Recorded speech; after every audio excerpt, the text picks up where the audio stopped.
Le voyage au Maroc, donc qui est un grand classique chez Spiritour, expérimenter le silence du désert, qui est un voyage qu'on offre à chaque année depuis de nombreuses années.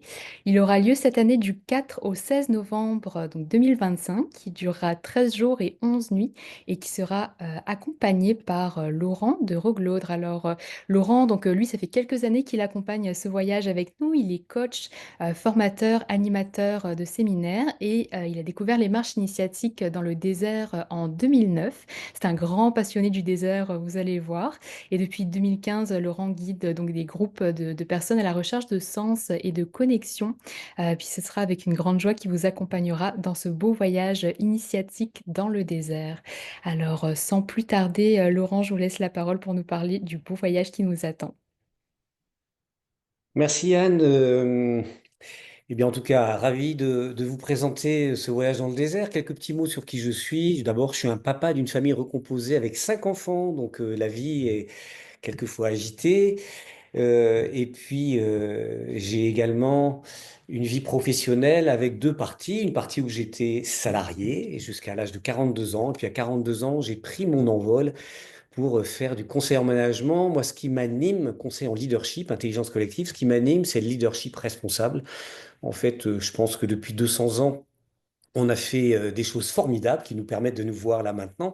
Mais on a fait aussi beaucoup de bêtises. Donc, les gens qui nous gouvernent, les stimuler à travailler la responsabilité, c'est ça le cœur de ma mission. Et puis, j'ai toujours adoré les déserts. Donc, j'ai été dans des déserts dans le monde entier, tous les continents, sur les 5 continents. Et puis en 2009, un copain coach belge me propose d'aller faire une marche dans le désert. Une marche coaching, me disait-il. Donc une marche où on va se déconnecter de ce petit machin que vous connaissez peut-être là, sur lequel on tapote toute la journée. Donc on se déconnecte et puis on va se connecter aux étoiles, on va se connecter au sable, on va se connecter aux autres, à soi, aux berbères, aux dromadaires, on va se connecter à nos histoires. Et pour ça, bien entendu, l'une des choses importantes, c'est de se reconnecter au silence aussi. Donc, on va passer beaucoup de temps en silence, mais pas que. En tout cas, l'idée, c'est de traverser au rythme des nomades un bout de désert à la vitesse des dromadaires et à se mettre complètement dans la vitesse de la nature aussi. Donc, ma, Ma préconisation, c'est de se déconnecter du temps pour se reconnecter vraiment au vivant, à soi, aux autres. Voilà. Et puis, je vais inviter aussi à en profiter pour lâcher des fardeaux de vie. Parce qu'on se trimballe tous dans la vie avec des choses plus ou moins lourdes, nos histoires, nos traumatismes, nos difficultés. Et le désert est un endroit extraordinaire pour aller envoyer ça vers les étoiles. Donc, je propose aussi un certain nombre de choses qui nous permettent des, des expériences qui sont un peu initiatiques, où on va soit seul, soit avec le groupe, on va expérimenter, ce qui nous permet de lâcher un peu tout ça. Et donc, tout ça, ça nous permet de nous remettre un peu sur le sens de notre histoire. Qu'est-ce qu'on fait là? Pourquoi suis-je dans cette... Donc, ça n'est pas un voyage, je dirais, club Méditerranée. C'est vraiment un voyage de nature spirituelle, mais pas religieux. C'est totalement laïque. J'utilise, en fait, dans mes exercices, des inspirations qui viennent de tout un tas de sagesse de la planète entière et des humains, euh, et y compris la nature elle-même. On peut passer à la suite, Anne. Donc concrètement, ça commence d'une manière pas tellement initiatique et pas tellement silence, parce qu'on va aller d'ailleurs dans le brouhaha de Marrakech. Alors, c'est vrai que quand on va au Maroc, Marrakech, c'est un espèce de centre connu d'affaires, de business, où il y a tout à acheter et tout à vendre. En même temps, c'est un ancien carrefour de caravanes, donc ça fait partie de la tradition marocaine de faire un bout de route à Marrakech. Donc on va pas passer beaucoup de temps à Marrakech l'après-midi de l'arrivée et puis la nuit et le lendemain. Tu peux passer à la suite, Anne. Le lendemain, on va faire une route qui est magnifique, qui en fait traverse l'Atlas. Donc on part de Marrakech, on va jusqu'à Zagora, on traverse vraiment des paysages extraordinaire parce que le Maroc est un pays d'une diversité naturelle assez étonnante. Donc c'est une route assez longue, mais quelque part, cette route longue nous permet aussi de nous préparer à un ralentissement de notre histoire, puisque après, le temps va être beaucoup plus lent et on va redécouvrir justement le plaisir de la lenteur. Donc on va jusqu'à Ouarzazate, capitale du cinéma, du Maroc. C'est là où a été tourné Astérix et Cléopâtre, mais on ne s'arrêtera pas, ou alors autour de Ouarzazate pour le déjeuner, et après on continue vers Zagora, et on va suivre la vallée du Dra, donc une vallée magnifique, un peu quand même abîmée par le réchauffement climatique, parce qu'on y voit beaucoup d'arbres qui sont dans un très très mauvais état, et là on voit vraiment les conséquences. Et on va jusqu'à Zagora. Zagora, où on dormira en attendant de faire le dernier voyage vers le désert. Donc, tu peux enchaîner, Anne. Euh, Donc à partir de là, on va passer quelques jours dans le désert. Et pour vous dire qu'est-ce qui se passe dans le désert, eh bien, euh, eh bien déjà, je vais vous inviter à faire quelque chose qui peut-être est original pour certains d'entre vous, certains d'entre vous, mais c'est de dormir à la belle étoile. Alors il y a des tentes pour ceux qui veulent absolument dormir sous la tente, mais l'invitation, moi je ne dors que à la belle étoile parce que je trouve que c'est extraordinaire de se réveiller la nuit, de baisser le nez sous son sac de couchage et puis de voir les 3 000 étoiles, puisqu'un œil humain peut compter 3 000 étoiles. Et c'est un moment extraordinaire. Donc on peut dormir sous la tente, mais l'invitation, c'est de dormir à la belle étoile. Vous verrez que je vous fais beaucoup d'invitations. Euh, la journée, c'est d'abord un petit déjeuner préparé par les Berbères. En général, on se régale. Bien sûr, on peut pas dire qu'on se met les pieds sous la table parce qu'il n'y a pas de table, mais on se met les pieds sous le tapis et c'est les Berbères qui nous amènent tout. Donc on n'a rien à faire à part se laisser chouchouter. Et puis après le petit déjeuner, le déjeuner, puisque je parle à des Québécois, moi je suis français, vous l'avez compris. Après le déjeuner, on fait un cercle de parole qui nous permet de partager en fait nos ressentis, nos expériences, et puis quelquefois il y a d'autres choses qui remontent. Ça permet aussi de faire une régulation du groupe, mais c'est aussi c'est un moment important de partage où la parole est quelque part sacrée dans le sens où il n'y a pas de débat, chacun livre ce qu'il a à livrer à ce moment-là en fonction d'une question que je pose ou pas. Et puis on va partir marcher. Alors la plupart du temps, ce seront des marches silencieuses, mais quelquefois on peut avoir des marches aussi où je propose un exercice, mais euh, la plus, très souvent les marches sont silencieuses. Ça nous permet de nous connecter de nous connecter au, au spectacle extraordinaire qui est autour de nous, à monter les dunes et les redescendre, à expérimenter le fait qu'il fait chaud, euh, et puis ce qui se passe à l'intérieur de soi. Donc on est dans un donc on va marcher et puis il y aura soit une arrivée au bivouac, donc puisqu'on ne va jamais rester au même endroit, hein, on va aller de bivouac en bivouac, soit on s'arrête pour un déjeuner et puis on remarchera l'après-midi. Alors les marches ne sont pas des marches, il n'y a pas d'enjeu sportif en fait, dans le sens où si vous êtes fatigué, et bon ça va être la 20e fois que j'emmène des gens dans le désert, si vous êtes fatigué, ben vous montez sur un dromadaire et puis vous allez vous ferez la marche un peu plus haut que les autres, mais c'est une manière aussi de prendre soin des gens qui sont fatigués. D'ailleurs, on marche au rythme du plus fatigué, dans le sens où on s'attend. Jusqu'à présent, j'ai jamais perdu personne dans le désert, hein, j'ai emmené déjà plus de 100 personnes. Donc on marche, on va arriver donc soit à l'arrêt pour le dîner, soit directement à un bivouac. Et là, on a du temps pour à la fois s'installer à la Belle Étoile, si vous voulez vous installer vos affaires, aussi pour se retrouver autour de salles de parole, exercice que je propose. Et tous les jours vont être à peu près la même chose, sauf une journée qui sera une journée où on restera sur place. Et cette journée, c'est une invitation à faire une journée totalement silencieuse, ce qui est un exercice qui est intéressant parce qu'on va aller plus en profondeur de ce qui se passe dans nos intérieurs. Et puis ça nous permet de lâcher un peu tout ce bazar qu'on a dans nos quotidiens là.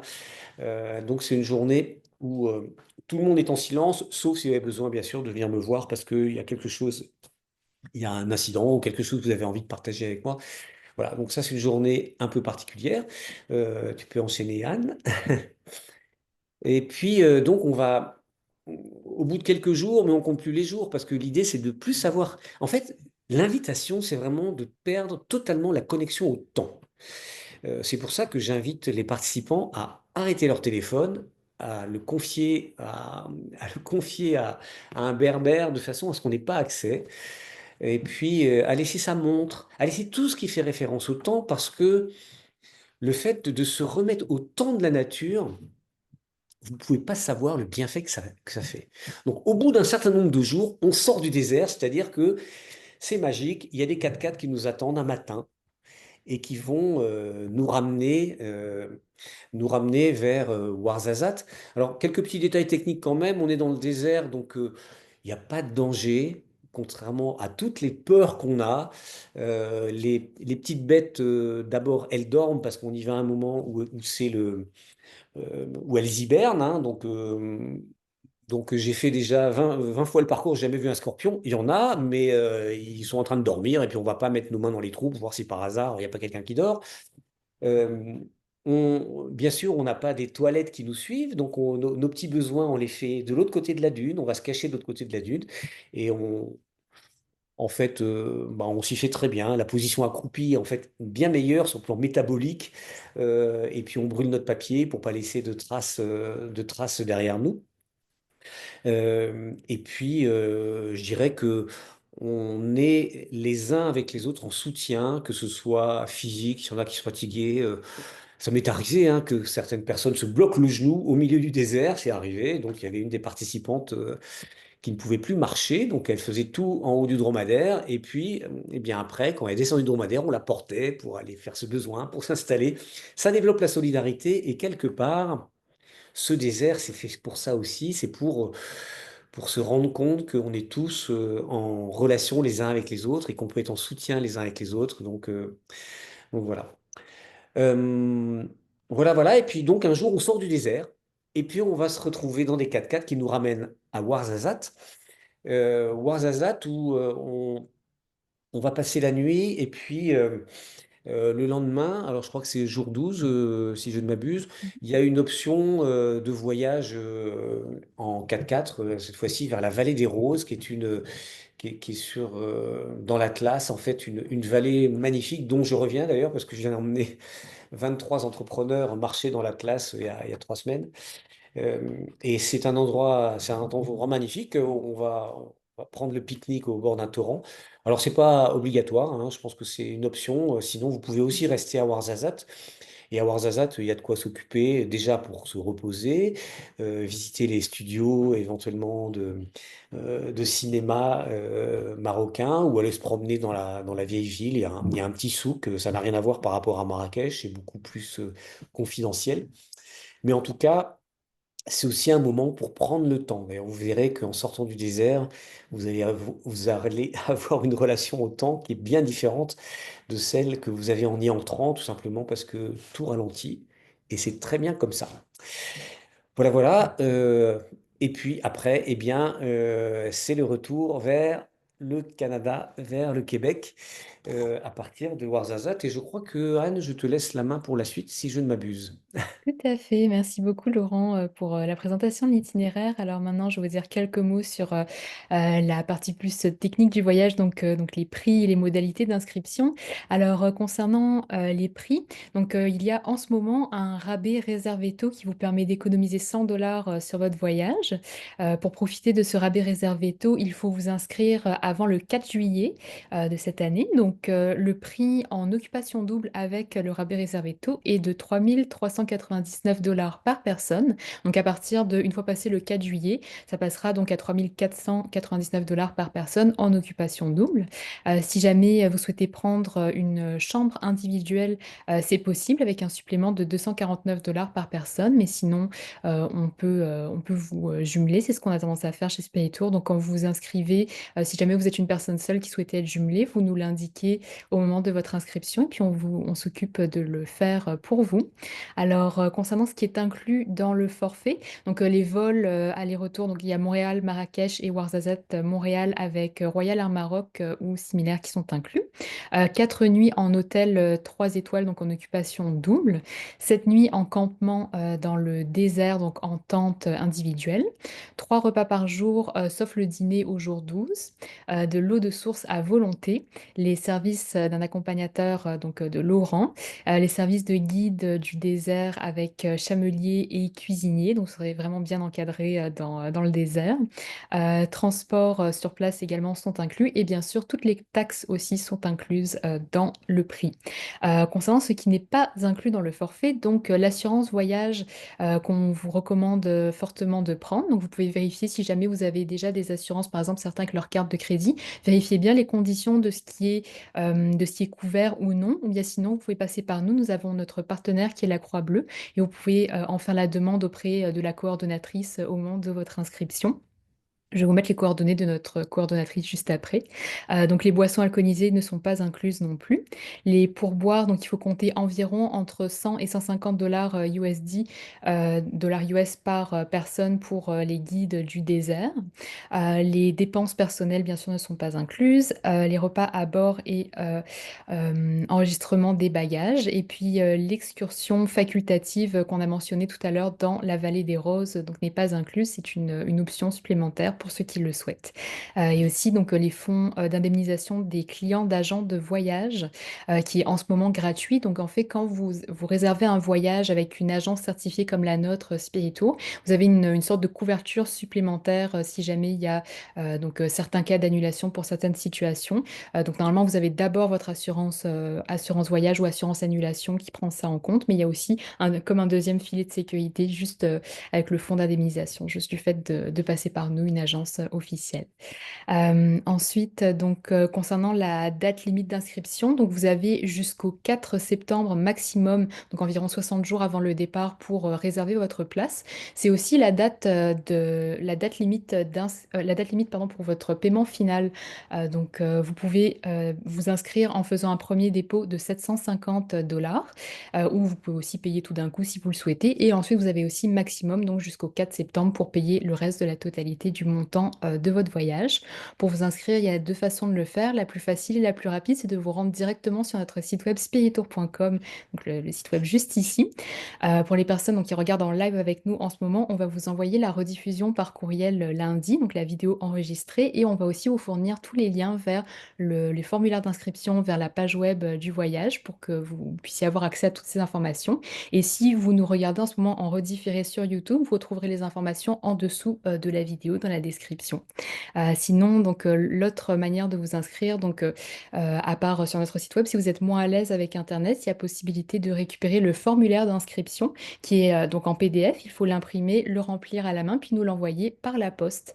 Donc les coordonnées de Spiritor pour nous l'envoyer sont également indiquées dans le formulaire d'inscription. Donc pour les assurances voyage, comme je l'ai mentionné tout à l'heure, la prime peut changer selon votre cas particulier. Donc il faut communiquer avec la coordonnatrice du voyage qui est Nadine Robillard. Donc, ses coordonnées sont juste ici. Elle est au poste numéro 205 chez Spiritour. On va vous remettre aussi ses coordonnées en vous envoyant la rediffusion lundi. Aussi, pour le nombre de participants dans le groupe, ce sera un groupe environ entre 10 à maximum 15 personnes. Donc, on veut garder ça à échelle humaine. C'est un petit groupe car c'est un voyage initiatique. Donc, c'est vraiment plus propice au ressourcement. Et puis un petit groupe, ça favorise aussi les échanges s'il y a des discussions en groupe dans le désert. Alors, concernant la documentation requise, donc très important, tous les voyageurs canadiens qui se rendent au Maroc doivent être en possession d'un passeport encore valide 6 mois après la date du retour prévu au Canada. Donc, il faudra bien penser à regarder, voir si votre passeport est valide. Donc, parce que c'est 6 mois après la date où vous revenez au Canada et non pas 6 mois et non pas juste la date du retour de la fin du voyage. Donc faites très attention à ça et essayez de renouveler vos passeports suffisamment longtemps à l'avance pour pas être pris de dernière minute. Aussi, donc aucun visa n'est exigé pour des touristes, donc pour les citoyens canadiens et français non plus d'ailleurs. Alors, voilà, on arrive au bout de, la présentation. Donc on va maintenant passer à, une période de questions et réponses. Donc j'ai vu, je pense qu'il y a des personnes qui ont peut-être commencé à poser des questions dans le chat. Si je ne me trompe pas, je vais aller voir ça tout de suite. Hem, je vais aller vérifier ça. En attendant que tu regardes les questions, Mmh. ce que je veux dire, c'est que il y a deux catégories de population sur la planète. Il y a la Mmh. catégorie de population qui se dit, non mais le désert, il faut être cinglé pour aller marcher dans le désert. Donc si c'est votre cas, bon, bah, c'est pas pour vous. Et puis il y a l'autre catégorie qui se dit, ah, j'irais bien, mais j'ose pas parce que j'ai des peurs, parce que, eh bien, si vous êtes appelé par le désert, faut y aller. Je vous garantis une chose, c'est que tous les gens qui viennent dans le désert reviennent avec quelque chose dont ils se rappelleront toute leur vie parce que c'est une expérience complètement hors norme. C'est, euh, donc si vous êtes appelé par le désert, il faut dire OK, j'y vais. Si vous n'êtes pas appelé, bah, vous n'êtes pas appelé. Mais quand on est appelé, c'est une opportunité vraiment. Je voudrais dire que j'ai amené des personnes jusqu'à 78 ans dans le désert. Et que j'ai aussi amené des gens qui avaient des difficultés. J'ai amené mon frère, par exemple, qui a une seule jambe. Il m'avait dit, mais je peux pas venir, je pourrais pas marcher. Je lui ai dit, si, si, si, tu viens, je t'invite. Il est venu et c'est ce qui l'a inspiré après à aller faire 5000 kilomètres sur les chemins de Compostelle. Donc il a lâché son objection. Bah, j'ai une seule jambe. Bah, non, bah, tu marches avec tes cannes, avec ton truc, mais bon. Et puis de temps en temps sur le dromadaire. Et puis, j'ai emmené des gens j'ai emmené quelqu'un qui avait la maladie de Parkinson, et qui, un des cadeaux du désert, c'était au milieu du désert, elle a oublié qu'elle avait la maladie, elle nous a dit, ça fait 24 heures que j'ai oublié que j'ai la maladie, donc ça fait partie des cadeaux qu'on a dans le désert. Merveilleux. Et donc, Je vois voilà. Quelle est la température moyenne que en c'est ça. novembre dans le désert? Alors, that is a good question. Parce que justement, la proposition, c'est de lâcher un peu toutes les combien, les quand, mais je dirais que il peut faire peut-être 30 degrés dans la journée, mais j'en sais rien, j'ai pas de thermomètre. Et puis, euh, et puis la nuit, ça peut descendre à 10 ou ouais, c'était au mois de février, j'y suis allé cette année où il y a une nuit. Alors, il y a une des participantes qui avait triché, elle avait emmené un thermomètre et une nuit, il a fait -1. Donc, en effet, mais c'est sans doute la nuit plus froide que j'ai connue dans le désert. J'ai dormi plus de 100 nuits dans le désert. Mais ça peut, voilà, osciller en général entre, entre 5-10 degrés la nuit et puis 30 degrés la journée. C'est pour ça qu'on y va à l'automne parce qu'il fait moins chaud. L'été, c'est insupportable. Ouais, ça, les nuits sont plus fraîches dans le désert. Puis d'ailleurs, concernant les températures aussi, j'en profite pour le mentionner. On fournira donc aux personnes qui s'inscrivent au voyage, donc quelques semaines avant le départ, on vous enverra un document pré-départ donc il y aura beaucoup d'informations fournies dedans, notamment, je sais, les températures moyennes seront indiquées dedans. On vous donnera tous les détails sur quoi apporter dans vos valises, donc des suggestions et puis tout ce qu'il faut pour préparer votre voyage, les indications sur où se donner rendez-vous à l'aéroport, tout ça, là, les Et formalités je d'entrée. je voudrais rajouter d'ailleurs, peut-être c'est une question qui n'est pas posée, mais que vous posez, c'est qu'on ne porte pas nos sacs toute la journée. En fait, on a juste un petit sac à dos dans lequel on met la gourde, la crème solaire, le papier toilette, on met une petite pharmacie si on a besoin, on met une petite laine pour le matin et le soir. Mais tout le reste est porté par les dromadaires. Et d'ailleurs, plutôt que les valises traditionnelles avec des roulettes, il vaut mieux des sacs boudins parce que c'est plus facile à trimballer pour les berbères. Mais on ne porte pas de poids dans la journée, donc on n'est pas en train de souffrir euh, parce qu'il faut porter le poids de son histoire. Non, non. On est léger, mais en même temps, bon, il fait chaud, on marche, donc c'est un peu fatigant, mais bon, il n'y a pas d'enjeu sportif. Je ne veux, je souhaite pas que si vous vous posez la question en disant, ah, si vous êtes fatigué, on appelle un dromadaire et puis vous montez sur un dromadaire. C'est très amusant de marcher sur un dromadaire et c'est pas épuisant. Donc c'est comme ça que ça se passe dans le désert. On marche au rythme du plus fragile. Mm. D'ailleurs, j'anticipe aussi une question qu'on reçoit régulièrement. Laurent, je te laisserai répondre. Concernant les dromadaires, il y a certaines personnes qui peuvent être un petit peu anxieuses, un petit peu stressées, qui se demandent comment ça fonctionne de monter sur un dromadaire. Donc, si tu veux expliquer un petit peu comment ça se passe. En fait, les dromadaires sont très dociles et puis on a des nomades qui les connaissent très bien. Donc, on a des chameliers en fait qui s'occupent des dromadaires. Et s'il faut monter sur un dromadaire, et même si on a un peu de poids, de surpoids, j'en ai vu qui pesaient sûrement 120 kilos déjà montés sur des dromadaires. Les berbères, alors le dromadaire s'allonge, enfin il est sur ses pattes avant, et, enfin il est allongé, comme ça qu'ils dorment. Et puis les berbères nous aident à monter dessus. Et après, en effet, bon, c'est un petit peu, ouah, comme ça monte, ça zigzague, mais c'est rigolo. Mais il n'y a pas de, il y a pas de danger. Il n'y a pas de danger quand on est haut, mais on est très bien assis parce c'est très large, donc il y a largement la place. C'est impressionnant parce que les dromadaires portent quand même la nourriture et l'eau. C'est très lourd l'eau pour toute la semaine. Donc ils portent des centaines de kilos. Et puis, on peut s'asseoir en plus dessus. Donc, c'est vraiment des forces de la nature. C'est impressionnant. Ça aussi, d'ailleurs, ça fait partie des choses qui sont un peu enfin, on va d'émerveillement en émerveillement quand dans le désert. Et ces animaux-là sont absolument incroyables, quoi, hein, parce que c'est notre survie euh, dans le désert.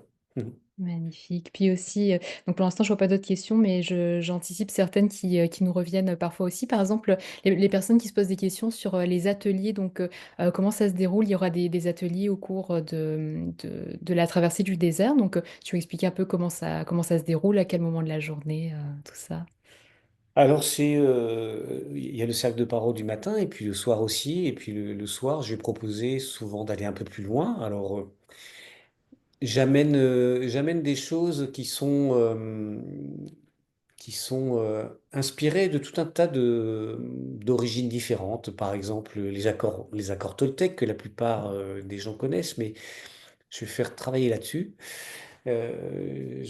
J'amène aussi en fonction de ce qui se passe dans le groupe, des exercices qui peuvent confronter certains parce ils ont vraiment besoin et envie. Je fais des propositions, les gens peuvent dire non, mais de vivre des expériences avec les autres, donc, dans lesquelles on va faire une scène qui permet quelquefois d'évacuer quelque chose qu'on a.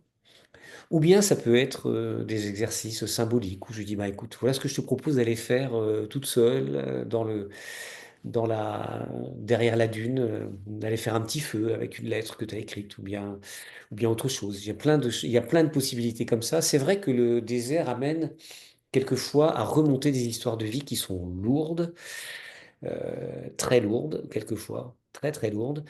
Et en même temps, c'est l'occasion justement d'ouvrir la porte pour laisser sortir ces choses-là et puis se libérer.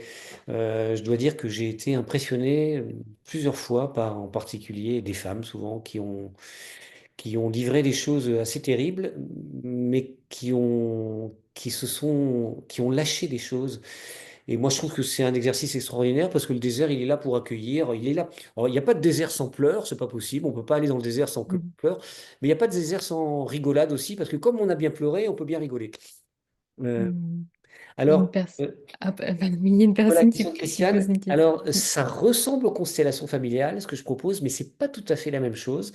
Il y a des choses qui sont un petit peu différentes. Je me suis formé aux constellations familiales, mais moi, je suis plus sensible à un autre exercice dans lequel on va jouer tous les rôles, en fait. Donc, ça ressemble aux constellations familiales, mais la différence avec les constellations familiales, c'est que les personnes que je vais inviter dans un exercice de confrontation avec les dragons intérieurs, cette personne-là va jouer tous les rôles en utilisant quand même les autres personnes, mais dans un exercice un peu différent et qui nous amène en fait à apprendre à parler ou quelquefois à combattre nos dragons, nos dragons Mhm. intérieurs, tous ces personnages réels ou quelquefois inventés qu'on se trame, qui sont à bord de notre vaisseau personnel et qui viennent quelquefois nous casser les pieds 5 ans, 10 ans, 20 ans, 50 ans après éventuellement un traumatisme, un événement. J'en ai vu qui 50 ans, 60 ans même après un événement continuent d'être perturbés.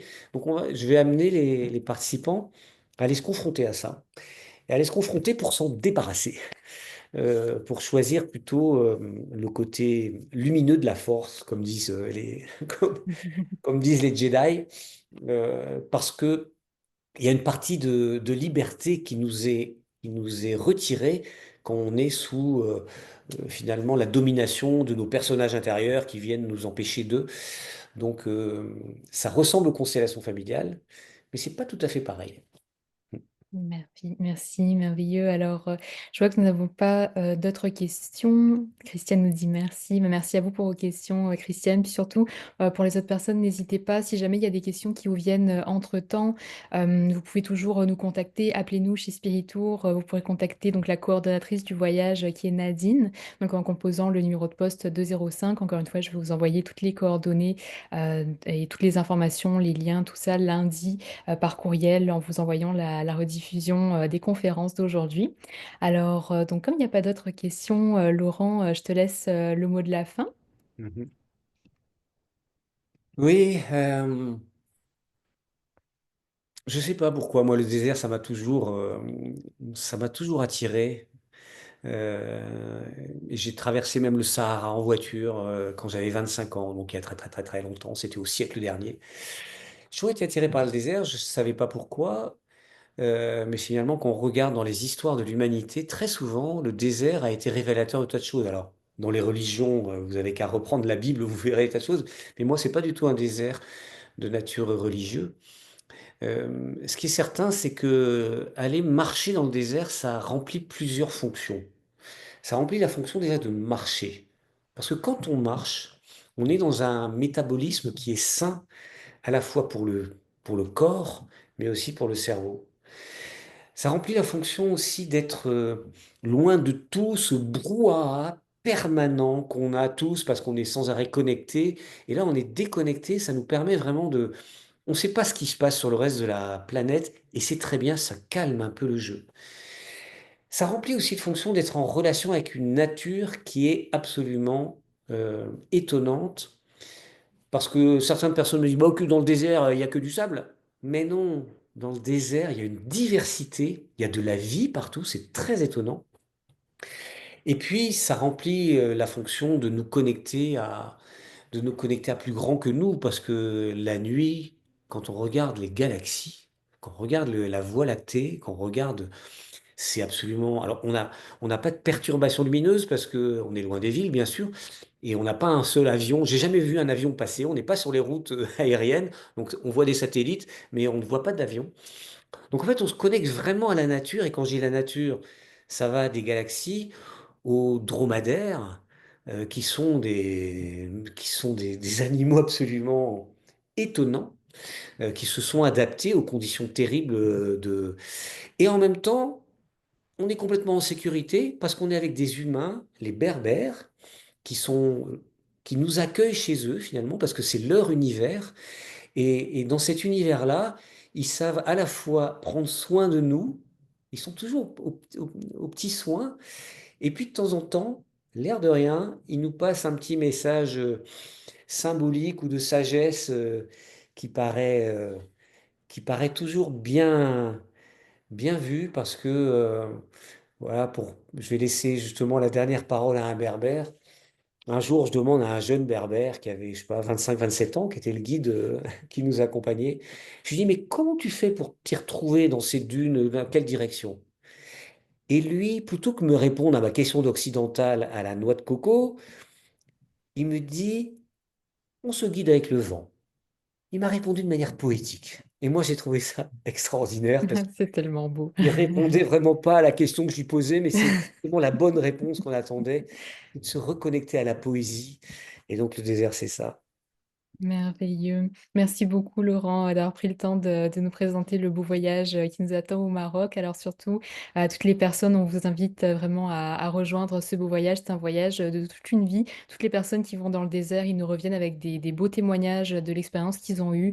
C'est quelque chose de vraiment, une expérience un peu hors du temps, dans le silence du désert. Alors, un petit rappel aussi de profiter, du rabais réservé tôt pour économiser 100 $ sur votre voyage, donc à réserver votre place, maximum d'ici le 4 juillet. pour pouvoir profiter de ce rabais. Alors, merci Laurent. Juste un dernier point, c'est que si vous avez des questions, parce que les questions viennent quelquefois en différé, viennent après, Mmh. n'hésitez pas à les poser parce que toutes les questions sont les bienvenues. Voilà, il n'y a pas de mauvaises questions. Tout à fait, Voilà. oui. Notre porte est toujours ouverte, donc nos bureaux sont ouverts, du lundi au vendredi de 9 heures à 17 heures. Donc n'hésitez pas à nous appeler ou à nous envoyer, un courriel si vous avez des questions, qui vous viennent, entre-temps.